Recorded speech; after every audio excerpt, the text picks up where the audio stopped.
Gusto ka pa Oo, makapon? Ari, isa ka pa mangkot. Legalan naman niya ang pagkasabton sa mga aga ni Attorney Richard Perillo. Nahidlaw na ko sa iya. Ano inaayhan? Ina ang custody sang bata nga ginbunag sa ginikanan nga wala pa makasal. Dobalaan mo ang problema nga ina. Ato nini pagatutukan sa GMA, good morning, Attorney.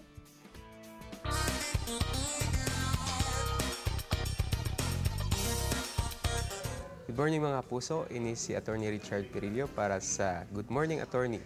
Sa subong nga aga mga kapuso, may pagkasabton kita nga pamangko talin sa atong nga texter.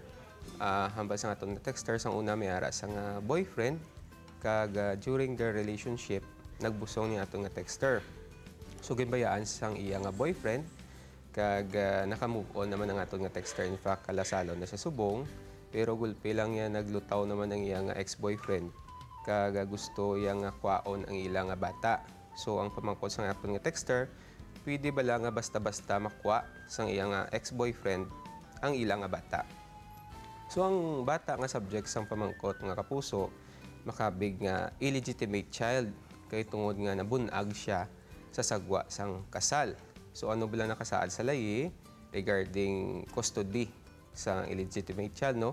So under Article 176 sang Family Code, sole parental authority belongs to the mother of the illegitimate child. But silingon nga hindi iya mapilit sang ex-boyfriend nga kwaon ang ila bata. Okay? At mo siguro makapangayo sa sang ginatawag nga visitation rights. So what if abi nga mamilit gid yang ex-boyfriend nga kwaon ang bata, pahugo niya abi ang aton texter. Okay, so in that case, pwede ang atong texter siguro makafile sa civil case for damages or di gani makafile sa isang criminal case specifically for violation of Republic Act 9262 ang aton nga law against violence on women and children. Kay tungod nga ang pag-threaten sa pagkuha sang custody sang bata makabig naton nga form of psychological violence, no?